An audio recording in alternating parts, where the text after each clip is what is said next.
Morning guys, kagising ko lang. So ngayon magluluto tayo ng breakfast.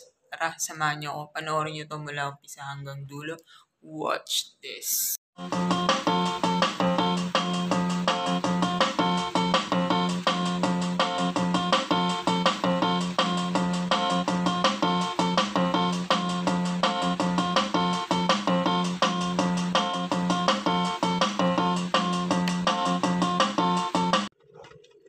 So ayan mga kapakners, nagsaing na ako. Sayang wala kaming tira kahapon kanin. Fried rice sana masarap pero okay lang yan. At least bagong sinaing, diba? So ito, naglagay na ako ng mantika. Tapos magluluto ng itlog at spam. Then nahiwa ko na rin. So unahin muna natin ang ating spam guys. Tapos sunod natin ipiprito yung egg natin. Tapos yun lang. Napakasimple lang ng breakfast natin. So, ayan, bakit tataka kayo, kanina nakaitim ako, tapos ginaaputi na. So, nagpalit ako ng pangluto kong damit. Kasi, syempre, di ba, yung isa, panantulog ko yun eh. Tapos, mamaya, suotin ulit natin, sayang, recycle, di ba? So, ayan, nagpiprito tayo ng spam. Iniwa ko na yun kahapon, tapos nilagay ko sa rep. Kaya, naka-ready na. Kasi pin-repair ko na yan para pagising ko na umagahan, wala na akong gagawin na hiwa-hiwa. Kumbaga at least magluluto na lang talaga. So yan na yung kanin natin, luto na siya.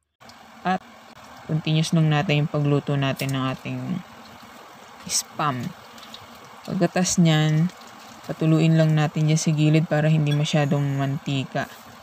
Konti lang naman yung iluluto ko, yung sakto lang na pang-breakfast naming dalawa talaga. So, ayan. Tuloy-tuloy na kasi, di ba yung spam ma-oily.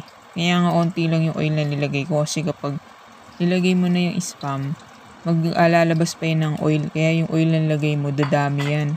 Diba? So, wala akong, ngayon na ginamit na tissue. Hindi ako nakabili. Hindi kami nakabili ng tissue yung para masipsip yung oil ng mga piniprito. Rice na yan, minsan lang naman tayo kakain ng mga prito eh. Minsan yung spam, niluluto ko yan sa air fryer. So, syempre, sipag-sipagan tayo ngayong almusal. So, syempre, bagong gising. Yan, huwag tayong tamba rin sa umaga. Magana tayo. Gumamit tayo ng onting oil lang naman. Diba? Hindi naman marami yung oil na lagay natin. Dumami lang tignan kasi nga, yung spam, maano talaga yan. Mga fats. Kasi nga, yung spam, diba? Alam naman natin na mataba talaga yan. Kaya pag pinrito mo yan, oily talaga. Tingnan mo dumami yung oil. Diba? So, yun. Pagtas nga pala natin magluto ng spam, dyan na rin natin lulutuin ng ating egg. Yan.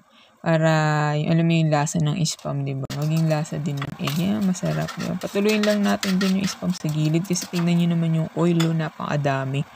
So, ilagay na natin ang ating egg. So, ang gusto ko sa egg is, yung talagang basag yung yolk, yung toasted yung egg. Yun yung gusto kong pagka-aprito. Si Mikia naman ang gusto niya yung buo yung pula, sunny side up, diba? Pero, tingnan natin kung ma-achieve natin yun. Kasi minsan, sumasabit siya sa shell. So, ayan, set aside na natin yung spam natin. Napakasarap kumain, diba? Pagkatapos yan, ang ating egg balls. Gusto ko yung toasted talaga. Yan yung mga ganyan crispy yung gilid. Diba? May katrabaho ka dati. Galing magluto ng ganyan itlog. Talaga yung mga gilid. Yun yung malutong. Yung toasted talaga yung gilid. Yung lupit. Ang lakas kasi ng apoy niya. So, yan. Ito naman yung kay Mikia. So, hindi natin na-achieve kasi sumabit sa shell yung yolk niya. Kaya yan, barag. Wala naman din siya magagawa. Hindi kainin yan. Hindi ba? So, sa susunod na lang natin perfect yung egg kasi nga gutom na ako guys. Siyempre, yan kain na tayo niyan guys. So, yun sa mga nanood ng vlog na to. Maraming salamat. Siyempre, huwag niyo kalimutan na mag-like and subscribe. At comment down kung may mga tanungan kayo. So, tara na guys. Kain na tayo. Let's go! Natapos na ito ng ating vlog na ito mga kapakners. So tara na, kakain na tayo. At sa mga nanood mula umpisa hanggang dulo, thank you very much. At hanggang susunod na vlog mga kapakners kasi kakain na kami ng breakfast. Bye-bye!